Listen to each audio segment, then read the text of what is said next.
All right, it says it's working. Alexander, you'll handle the letting in of humans.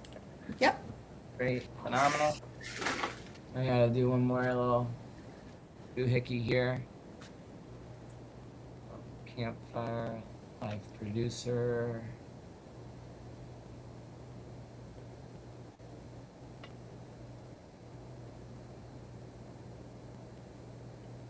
Oh, Sorry, guys, just doing one thing here.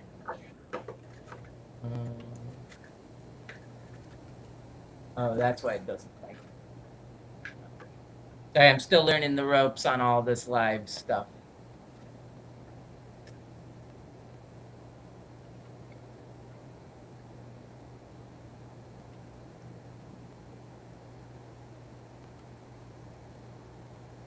Okay, well, anyway. So glad you guys are here. Maybe a smaller group today. That's totally fine. Just glad you're here with me. I'll tool this in the background, but as I do, let's do some intros. Trying to stick to like for the already existing members, a 45-ish second kind of thing. For the newer members, we'll let you have a whole minute and a half. Welcome to the Campfire. Glad you guys are here. Where leaders come to talk through the challenges they're facing and the successes that they're engaging in. So glad you guys are with us. Let's start maybe with our historical members, so you guys can go ahead and give and we got a little time. Go ahead and give a check-in. Just let us know who you are and what you're working on, and then I'll take on some of the newer members. Alexander, will you start with an intro before everybody else does? Sure. I'm Alexander Borello. I'm a therapist in private practice. I work with Matt. I'm also the, I guess, not co-host, producer, fire tender, whatever you wish to call me, of Bartender. of of the Campfire, and things I've been working on. Uh, well, Matt and I have been working on getting more into the speaking circuit than we have been. We have been historically, but wanted to do some more. So finding good ways to market that, really tailor my messaging and the values that are important to me to the best audience that I can reach. Happy to be here. Happy to have you. Thanks, Alexander. My fire tender.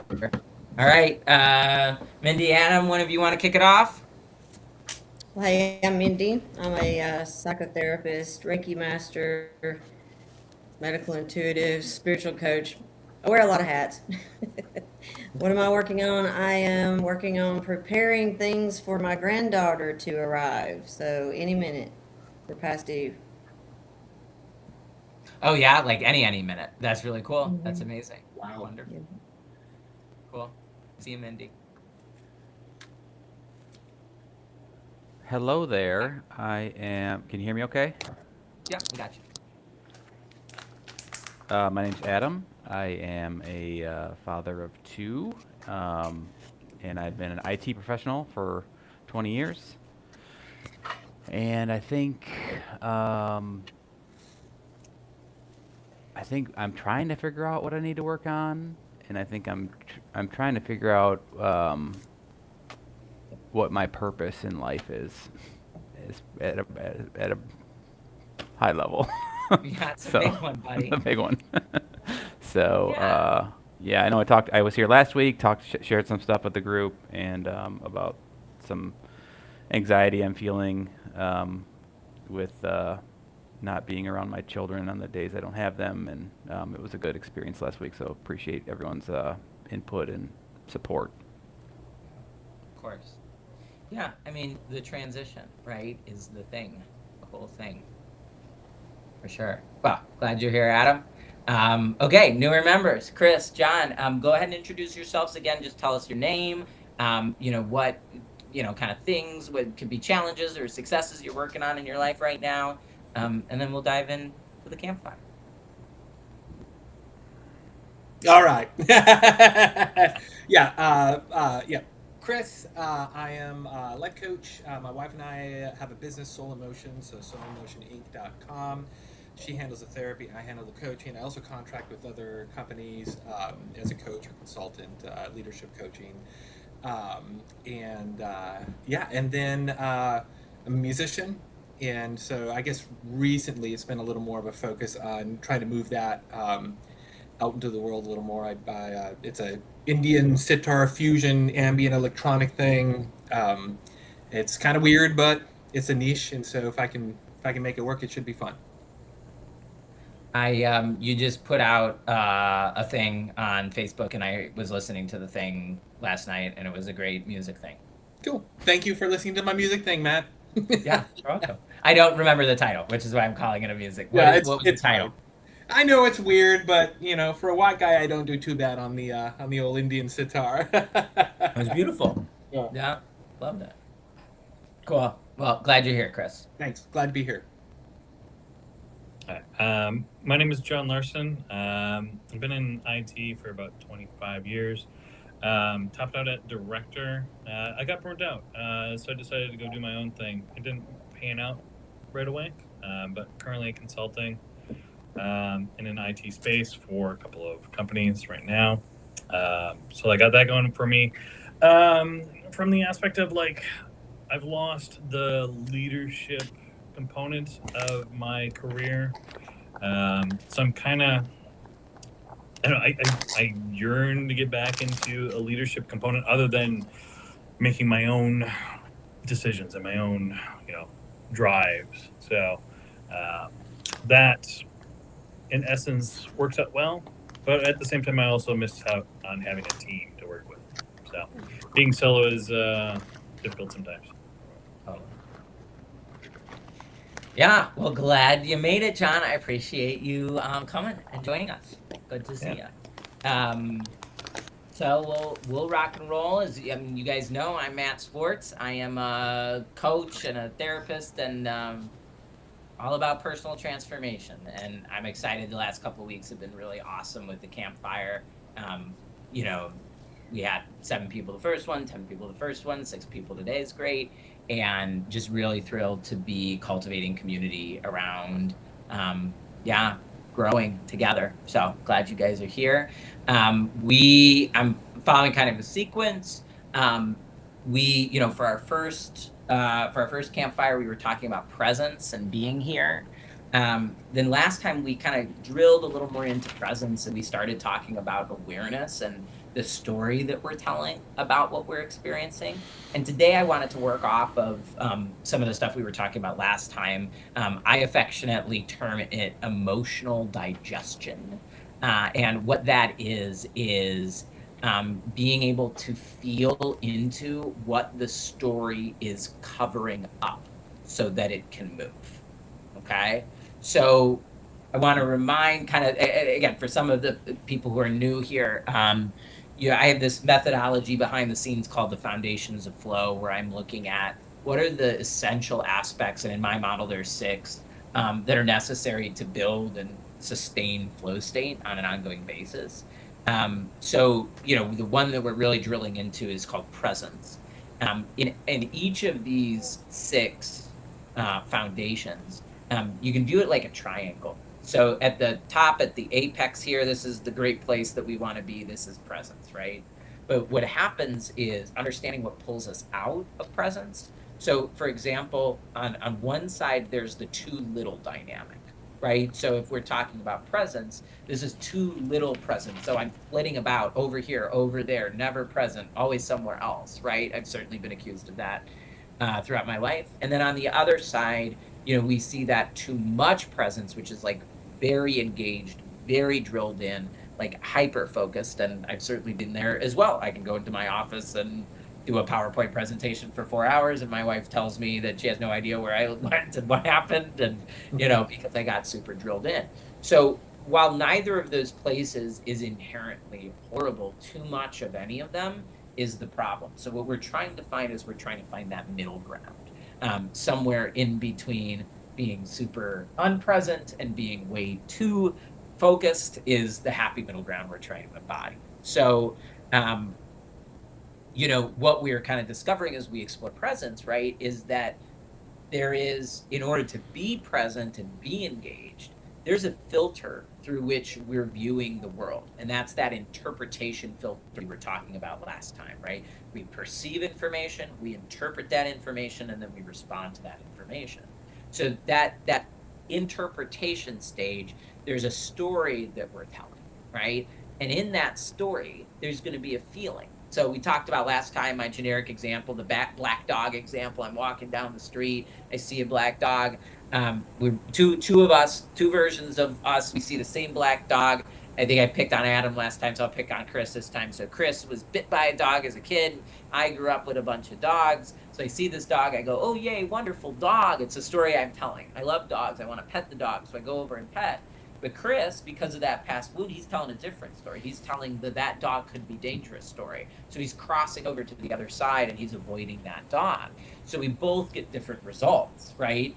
Before we get to those results, there's a feeling in that experience, right? My feeling is excitement. Chris's feeling is fear. Most of us are taught that feelings are a problem to be solved. But today my goal is to make the opposite case, that the feelings have a ton of wisdom and a ton of importance into them. We just haven't been taught how to work with them. For most of us, our parents interrupted our emotions. For most of us, we were taught to fix them or stop them or not to feel them, right? You're fine. Don't cry. Here you go. Have this, right? It's not necessarily malicious. They were just running the same program that they were handed, and probably better, right? Most of their parents might have dealt with it even more poorly, right? But there is still a lesson there, right? A feeling is something to be managed, not an experience to be had or understood, right? So this is something that's learned. We're not broken. And I'm not trying to get you to blame your parents. This is an ongoing pattern, right? We just want to understand why it happens. Other people may have different reasons, but in all my work over the years, right, this is the common reason is my parents taught me to skip through, interrupt, or stop my emotions, okay? And then there's all of these interruptions in our modern life. We've got our kids, we've got our phones, we've got work. There's always more work to be done, right? The world is going to give you infinite socially rewarded permission to never feel anything, right? So it's not that you're necessarily avoiding on purpose. It's that the structure that we exist in is naturally creating this, all of these opportunities to distance ourselves from these emotions, right? So the feeling never gets its turn. So here's the reframe.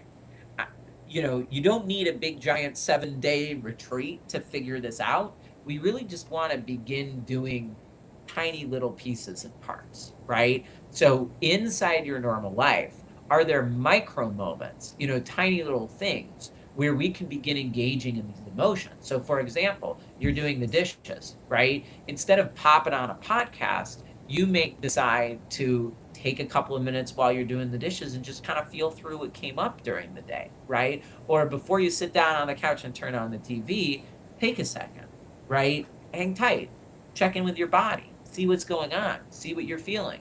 You're getting in an argument. Instead of peeling off and getting on your phone after the argument, take a minute, go on a walk, kind of lean into what you're feeling, right? So it doesn't start with the big things. It starts with the small things. And what you can begin doing is, if you can feel into this in these small moments, you're going to start seeing some of this can move through you. So what we're trying to do is, rather than tack on a bunch of new skills, we're trying to change what we're interrupting, right? We're trying to remove the interruptions so that this natural process can move through us. So I often describe it like an apple, okay? So this is why I call it emotional digestion. So when you digest an apple, you have the waste, you chew it up, right? There's the waste product, and then there's the potential energy that goes into your body. And the energy is there to fuel you and meet your needs, okay? So this is the same with our emotions. If you don't digest the emotion, you don't get the wisdom underneath. So you often either miss the need entirely, or you force yourself in a habit that will only kind of micro meet that need instead of letting it be understood and flow naturally, right? So this is, how do we get past that interpretation from last time, Matt, right? If I'm walking down the street and I have a feeling about the dog, take a minute, take a beat, check in with that, right? If pretty quickly that image of the childhood dog bite pops up, sit with it for a second. Watch. It will move through you. You won't have to do anything. You just have to not interrupt it, not bring out your phone, right? So emotions are not a problem. They're not a hindrance. They're not an interruption. They're the fuel. So we're leaders, we're helpers, we're parents. And most of us may think that when we're having these big emotions, they're getting in the way. But I hope you can see it's the opposite, right? I hope you can see that if we can move into it, we might be able to pull something out of it. So, um, I can give an example, right? I'm whether it's my kid, right? Huck, my oldest son, Huxley, having a big difficult emotion. Instead of trying to escape it or fix it for him, can I sit with it?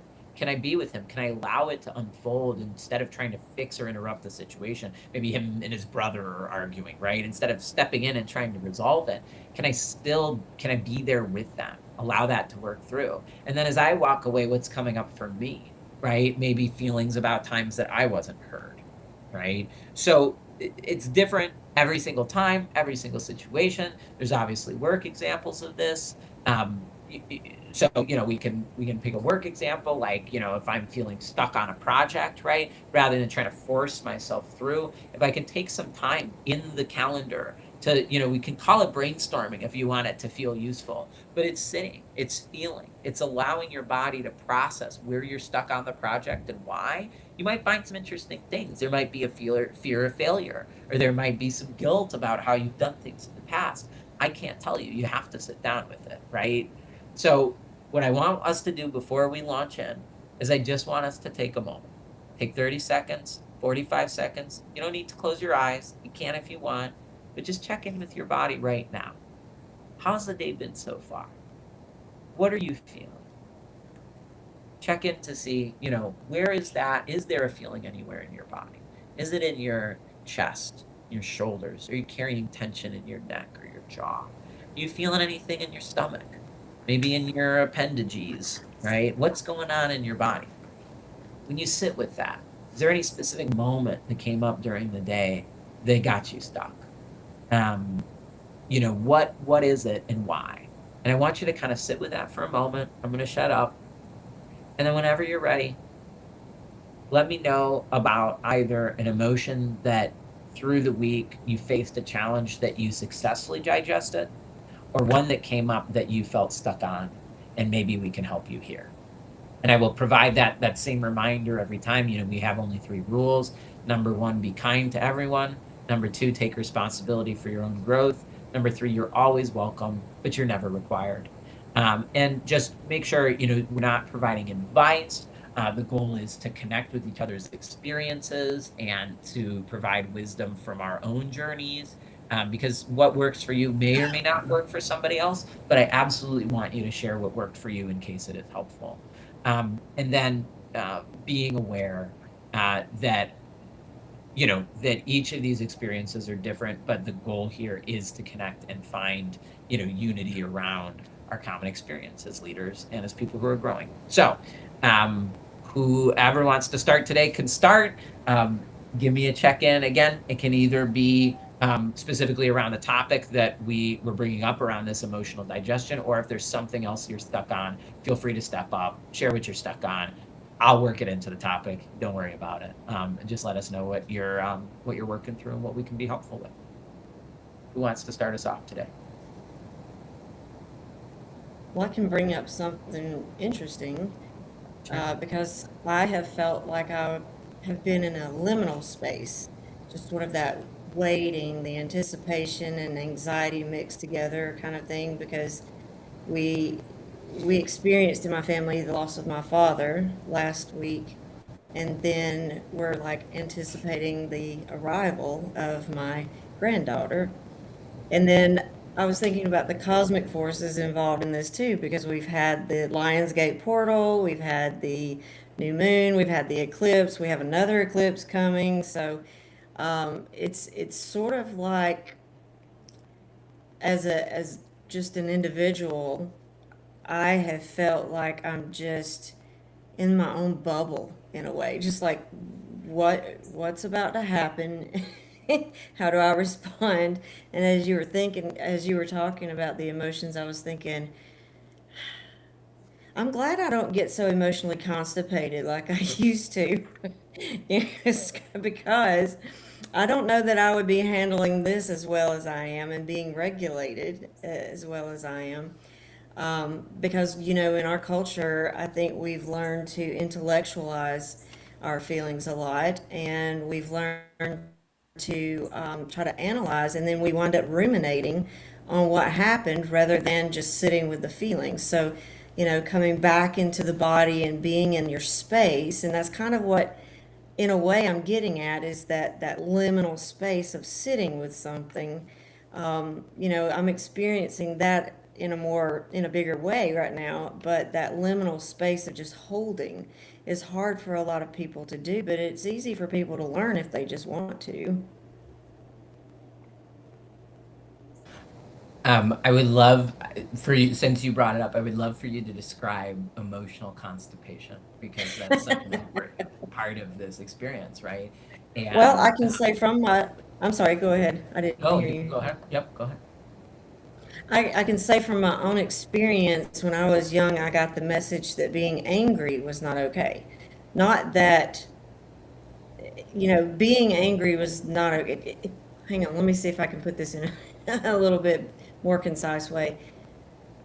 It wasn't the behavior that was addressed, it was being angry in general. That was the message I got, whether that was, the intention or not. But so I learned to shut the anger down, to keep it, under wraps, because if I acted out, if I yelled, if I threw something, you know, I would get in trouble. I would be punished, and sometimes that punishment was more abuse than anything else.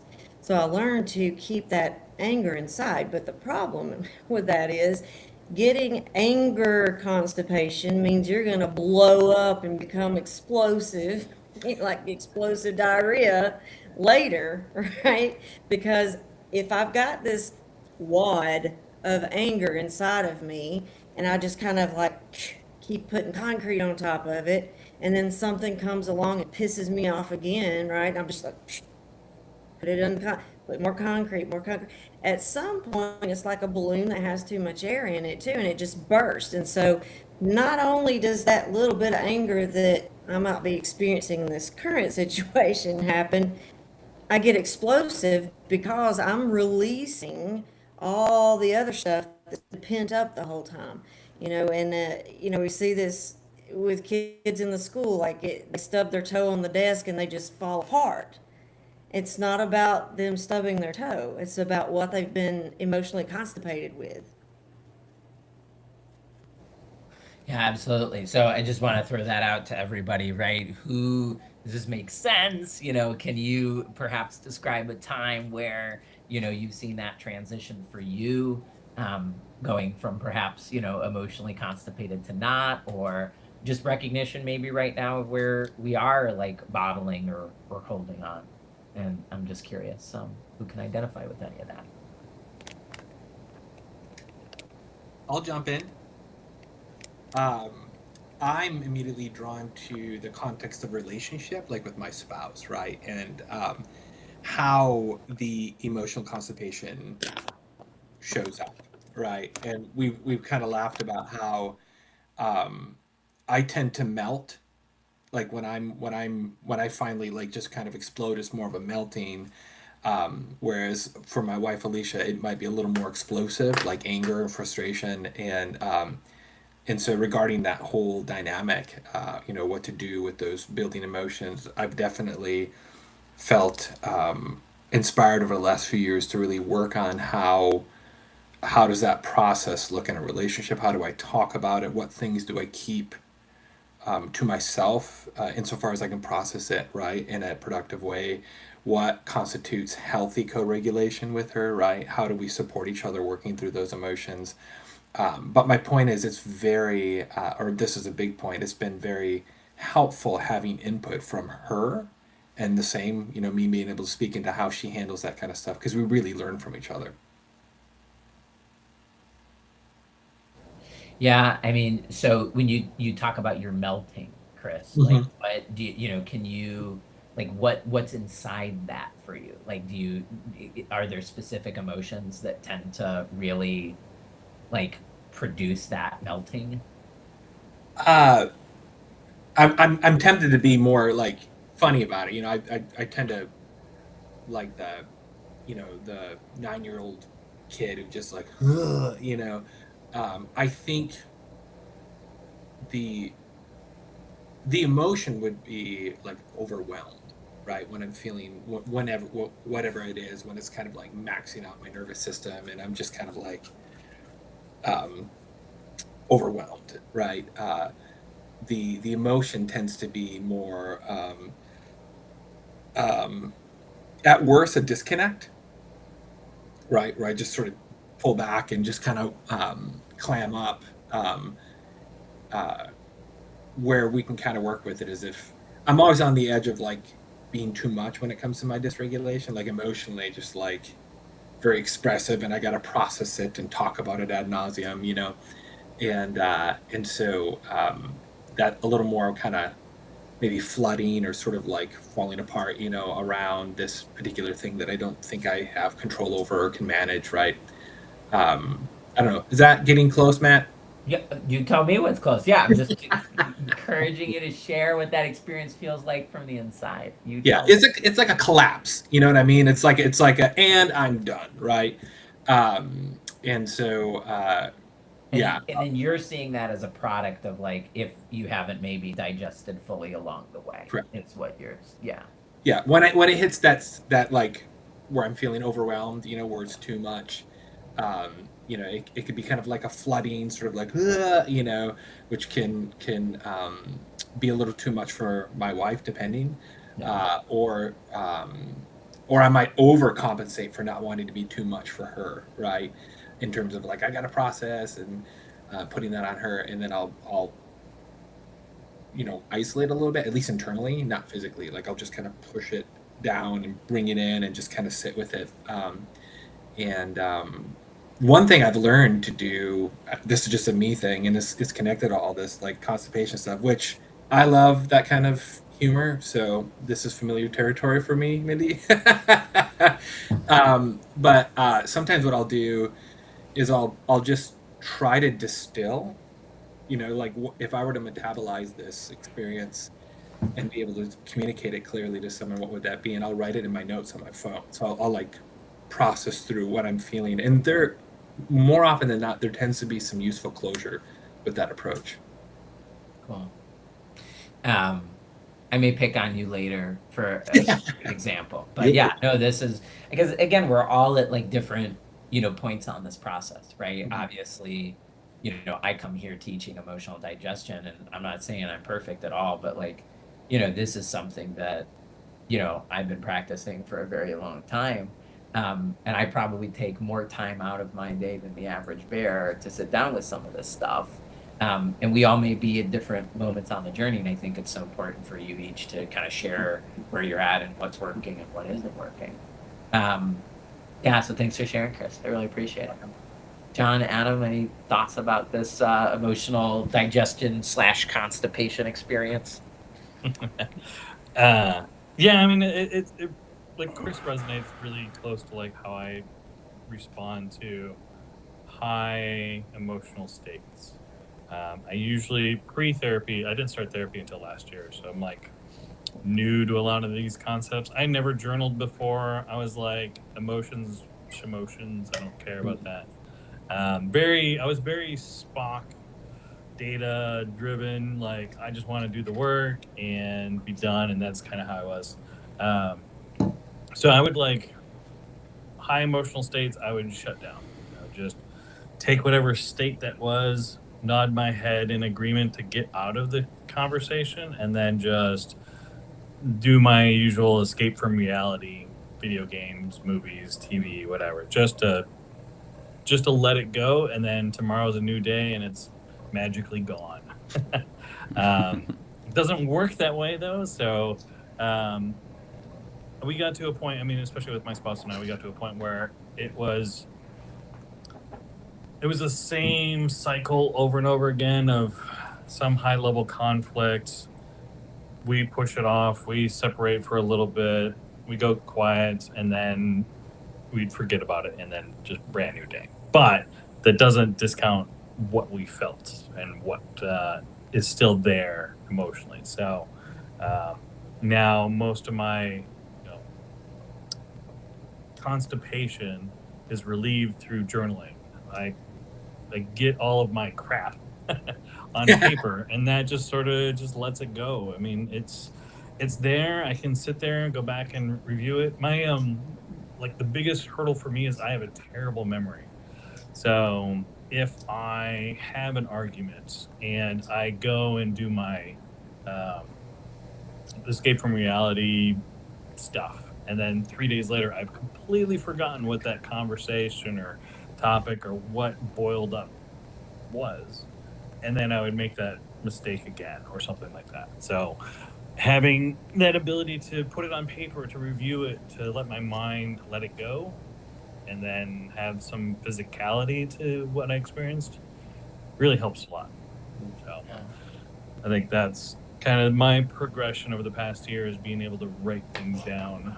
But I have another part of the reason why I go into that mode of the closing off is when I do get into those emotional states, my mind and my mouth disconnect.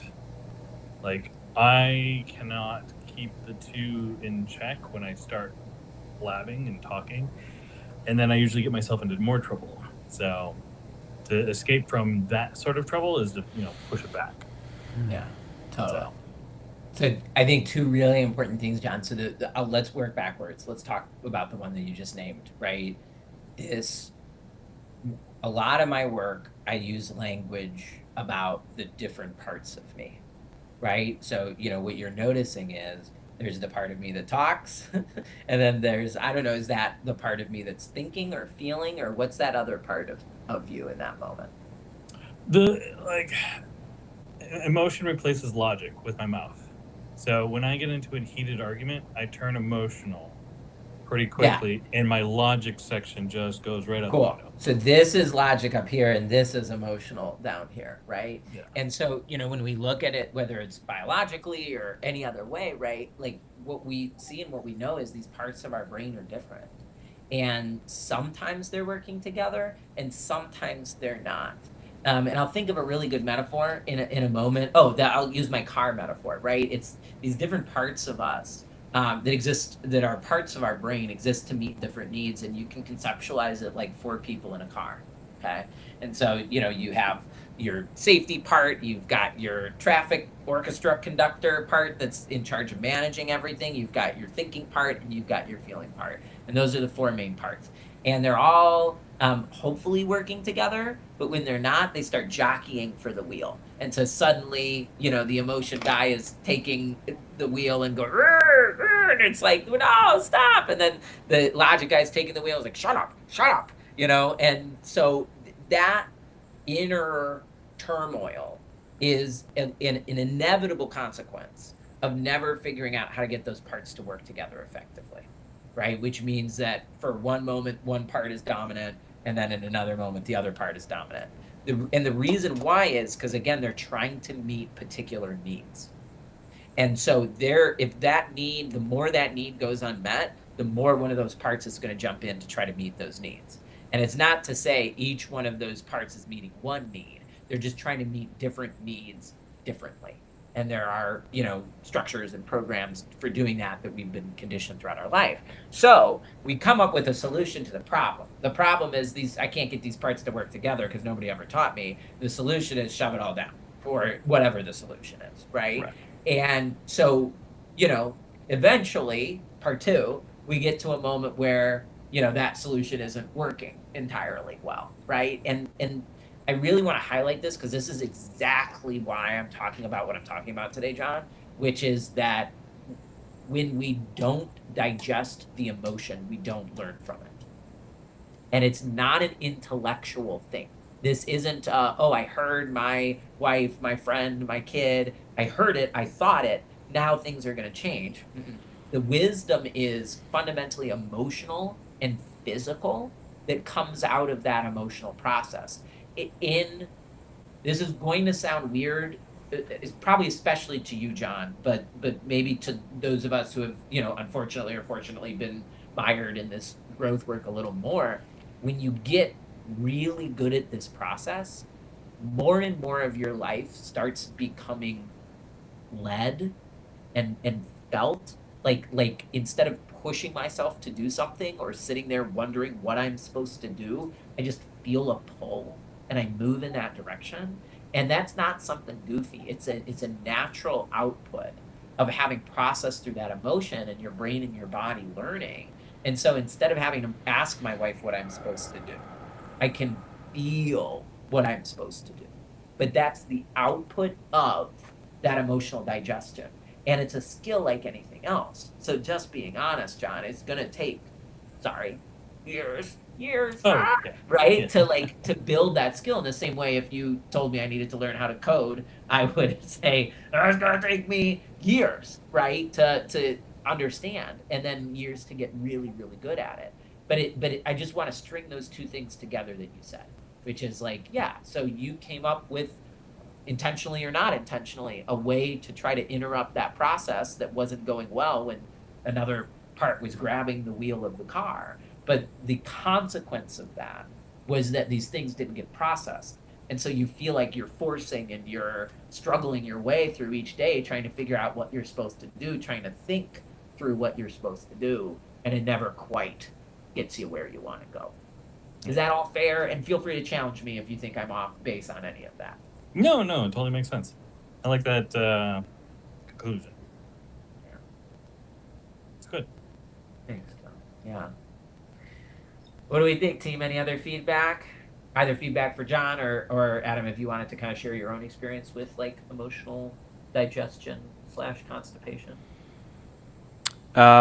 Sure. Yeah, thanks. You know, something that Mindy said, the word liminal space really resonates with me.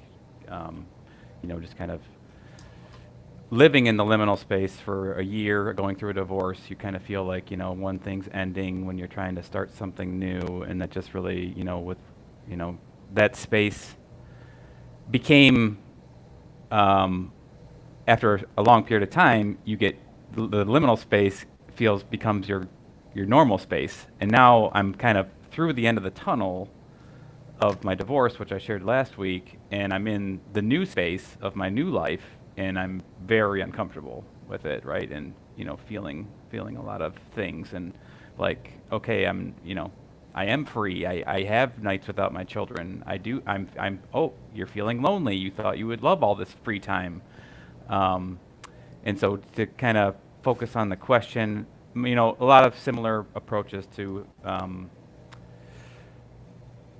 my emotional techniques were very similar to what John did, right? Just kind of like my partner and I avoided conflict at all costs, didn't want to talk through anything, just kind of we'll stop talking and then wait a few days and, you know, pretend everything's fine. Wash, rinse, repeat, do that for, you know, 10, 15 years. And so I'm just in that state of, you know, kind of rediscovering emotions for the last 2 years, understanding that emotions do have a purpose and that I cannot, you know, I'm not going to live a fulfilling life if I keep denying my emotions. And so I'm struggling with that lately, with just feeling the anxiety and not wanting to feel that. Had a really, I'm really rattled, guys. I had a terrible experience on Facebook Marketplace yesterday. Oh. I sold some stuff to a guy. Thankfully I didn't meet him at my house. I sold him some exercise equipment, and then, you know, an hour later he's hitting me up on the messenger saying, "How dare you? You ripped me off. You're gonna send me $90 back. You know, you didn't. There wasn't these 40-pound dumbbells in this equipment you sold me." And he showed me my address. He said, I'll show up to your house, and, you know, we can have a conversation man to man." And like multiple threats to show up in my house. And I just like, I mean, my whole, like, I just started like going into full flight or fright, right? Like, this guy's a psycho. The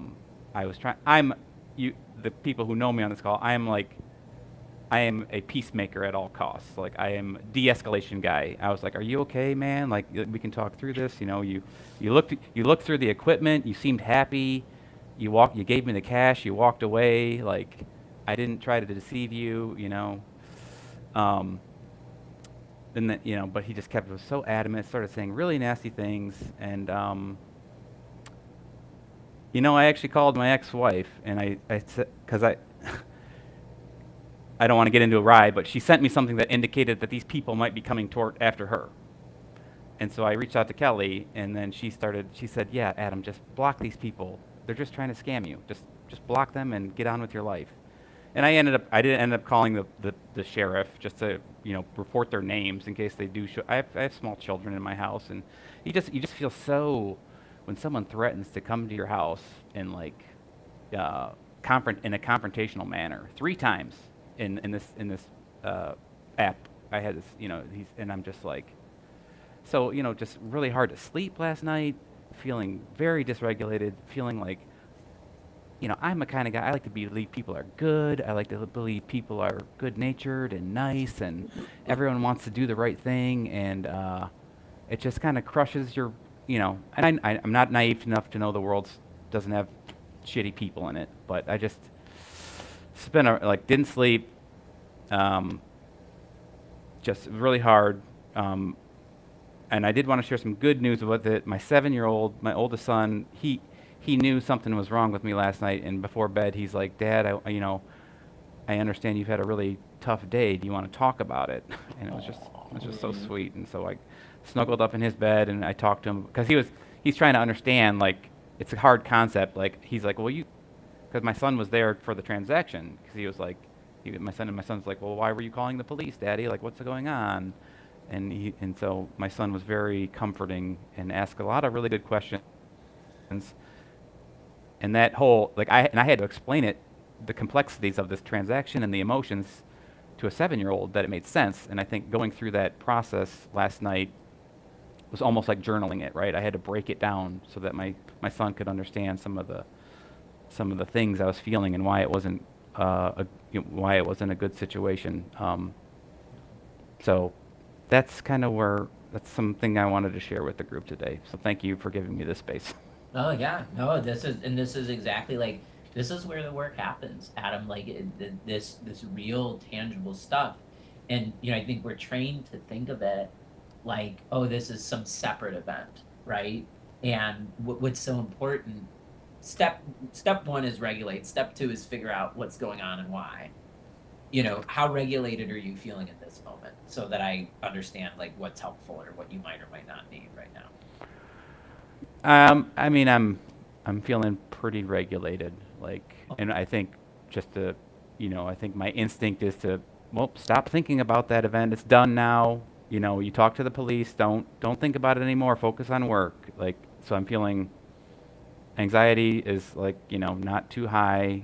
I'm in I'm at work. I took a walk. You know, it's been a fairly pleasant day, but I know I'm like one flashback away of going into some kind of, you know, near panic state. Yeah, and you know, you may want to clear some time tonight, right? Like, it's the hard thing is to understand sort of like how the connective tissue of these things. So there's the primary emotion that's occurring because of the circumstance, and then there's the iceberg underneath the surface of times where we felt the emotion in a big way that's gone unprocessed. And so in this circumstance, you know, it's obviously there's fear, right? Like, let's make it super easy. So there's like the worry or the concern in this situation, but then there's all of the unprocessed fear that's come from circumstances in the past. And so we can, like, you know, again, I don't want to get super deep about it right now. I'm just trying to give everybody the high level, but there may be deeper feelings like powerlessness, helplessness, confusion, right? There may be some fancy, interesting things in that iceberg. And then you can go down rabbit holes in terms of where have I felt this way in the past. But then the anxiety comes in, and that's kind of the third piece, is whether I like it or not, I am in unconscious resistance to this emotion. I haven't learned fully how to process this emotion successfully. I've come up with these certain skills. You know, John, you were talking about the skill of shoving it down, or Adam, you're talking about the peacekeeping skill, right? Like, these are skills that are meant fundamentally to manage these emotions that we never figure out how to navigate. And in the same way that, you know, I look at a piece of code and I go, I don't know what this means, server return so sad. And, like, I don't know, right? Like, it's the same thing for you guys, right? You look at this emotion and you're like, you know, for me, it makes a little more sense. I can see the matrix code coming down. You know, there's times in our lives where, and I'm just picking on you, Adam, because you shared, right? Where somebody was aggressive somehow and you figured out how to calm them or assuage or peace keep, and it worked and it kept you away from, some of that larger emotion. But then it stacks, it stacks, it stacks. And so the unfortunate reality is that this situation right now, you think it's, oh, I'm so scared because I'm worried this guy is going to come to my house. And I'm not saying that you're not, but anytime it's a 6, it's bigger than the actual situation, right? It's other times in the past that may connect to this. So does that make relative sense, Adam? Does it fit? Do you feel like I'm off base? No, that's tracks. Yeah. And so again, and this is a particular flavor for Adam right now, but like this is the whole point of the emotional digestion piece. Stage 1, identify. Stage 2, get good at like working on the smaller things. So, at the beginning of the process, we want to get good at the 2s, the 3s, the 4s out of 10s, because that's where we're going to build the skill. But Adam, I know you've been doing this work, on your own and with other people. And so I think, you're ready for maybe to take on something like this. And the instruction here is just set aside time for the next couple of days to feel into this. Because what you're going to find is if you do, number 1, it's going to decrease and it's going to resolve each day. And number 2, if you really move into it, you're going to find some insight popping out. There may be an image or a sense of a time in the past where you struggled with something similar, which doesn't necessarily mean somebody's going to come to your house and punch you. It may or may not be that. It may be something different. It may be something that to a kid felt as dangerous, but wasn't necessarily physical threat. I don't know. I don't know quite what it's going to be. But it's just clearing that space and that time. And obviously we want to moderate. I'm not saying carve out 8 hours to drown in it, right? I'm saying instead of doing the things that we used to do to block it out, getting on the television, drinking, whatever we do, right? Just trying to clear a little space. So is that a half an hour? Is that an hour? Do we go for a walk? Do we journal? And I said this last time, it's not, go for a walk to get over it. It's okay if it is in the beginning. Like, we need to manage that feeling. But then it becomes go on the walk to let it work through your body and your nervous system. So for Adam, that can be, that's this circumstance. John, that may be an argument. Chris, that may be a client. That, who knows what this is for each of us, right? Mindy, you're working through this transitional period. Of course, there's some grief there, some change there, some anticipation there. And yeah, it's just clearing that space so that our nervous system can do what it's built to do. So I'm open to any thoughts, questions, arguments off the bat. I've got to go, but I wanted to say something real quick before I do. Yeah, please. If you think about emotion as energy in motion, right, it's meant to be flowing. And going back to what you were talking about with the flow, and speaking to the relationship stuff that you guys have brought up, is that if we are allowing them to flow and we're gaining wisdom from the experience of sitting with it so that it can flow, we keep that channel open. When that channel's open, that intuition, that insight, right, can then inform you so that you can be in that flow and you can read your partner. You can read the situation better. And instead of seeing everything as some kind of threat, you're looking for connection instead. Yeah. Well, really well Leaving said. that with you guys. I'll see you next time. See you next time, Mindy. Yeah. We got a couple of minutes. Any other thoughts, team?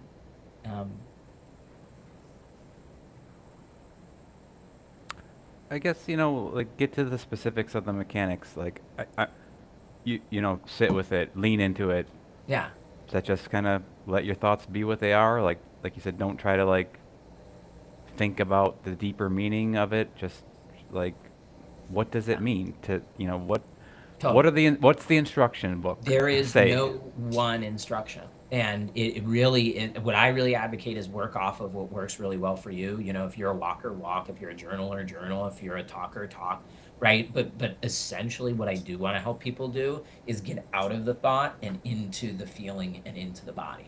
So if that means kids in bed, everything's settled, I'm going to lay on the couch and I'm just going to I'm just going to be with it for 30 minutes. And then I can turn on the TV after that.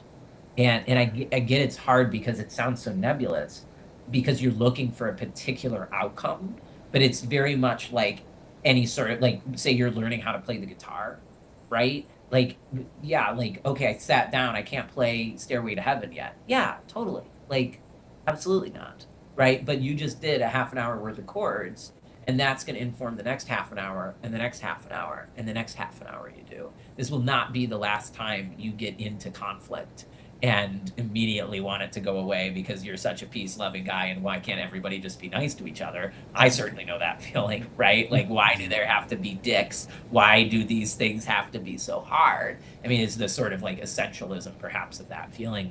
But yeah, like you have to tell me what works the best for you. Is it yoga? Is it a bike ride? Is it a journaling exercise? There is no right answer, but it's just, don't do the other bullshit. And I guess most importantly, don't try to figure it out.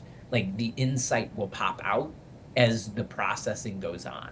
Don't try to analyze the feeling. Allow the feeling to do its thing. It's like you put the cookies in the oven and you let them bake for 20 minutes. Like, what do you do? What do I do, Matt? It doesn't matter as long as you're not opening the oven every 5 minutes, right? It does the thing. And if you get super stuck and you like end up drowning in a rabbit hole, tell me. And then there's investigation there of like, we're being drawn into the cave and there's a bunch of monkey stuff in there. But most of the time, it's just the not getting on your phone and not getting on the computer and not, just being there with it. Yeah. Yeah, what you just said, just even you started with the killer statement of just like, get out of your thoughts and get into your body, right? Just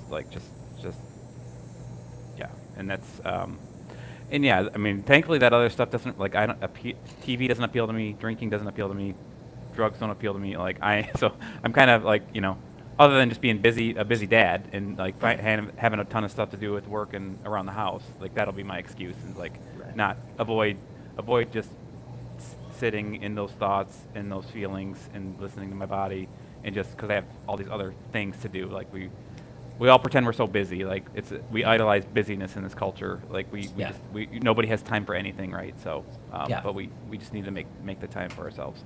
For ourselves especially, if we want to get rid of this constipation. And the reality is, everybody sitting here, we are all emotionally constipated to some level, right? Like, now I've done a lot of fucking work, you guys. So, I feel like what I can describe is situations similar to, like Adam, where in the past I would have gone into full fight or flight. Then I'm able to just be like, yeah, I'm here, I'm present. Like, this is not triggering me. And it doesn't mean there isn't some emotion there, but it's not as big as it used to be, because that iceberg has been worked down a lot, and it's not triggering fight or flight at all. And so the first thing we're looking for is it doesn't trigger fight or flight. The next thing we're looking for is that we've cut that emotion down. And then the thing we're looking for is, I feel flow here. I know what to do. So there's a future where, who knows, you work through this pattern, 6 months, a year, a couple of years from now, something similar happens, and you just fucking block the guy and you're done. Because you didn't have to go through all of the machinations to get there. And I'm not saying that's the answer. I don't know what the answer is. Every single situation is different. But what I mean is that you're sort of, there's this flow into the right response instead of resistance against not only what's happening, but also what's happening inside of us because of what's going on. Mm-hmm. And so that's sort of what I'm selling, right? I'm selling this, like, yeah, I didn't have to go through it mechanically. I didn't have to have the fight or flight. I was just able to kind of flow through it. And I could, specific things, I wasn't perfect, but like the birth of my daughter and all of that stuff, right? Mm-hmm. Like 3 years ago, I would have been having panic attacks the whole time. I would have been having all of this untenable emotion the whole time. And I wasn't. And so that's the work, right? That's the product of all the work that I did. And then that allows us to create bigger things. John, you're, sort of confused maybe about what the next step is and where the next path is, and you're maintaining right now. But rather than sit down, like, why can't I just sit down and come up with a better plan? I would suggest that the problem isn't you being smart enough to come up with a plan. The problem is all of the blockages that make that wisdom really difficult to achieve. And that as I slowly work through what's coming up naturally at work, at home, as these things are coming up, that digestion, you'll have the opportunity to keep digesting through these things, and it'll get more and more clarified. And you'll see little pieces of wisdom popping out. And then over time, that snowball will grow more and more. But it's not, you already tried the I'm going to think this through and plan and do what I'm supposed to do thing, and it broke you, right? Essentially, you're like, fuck this shit. I'm burnt out, right? We collapse under the weight of it. So yeah, I don't know, Kristen, any final thought before we scoot here? No, I think it's great. My only little addition would be, I know there's a neuropsychological perspective on this, but some of this stuff just takes time.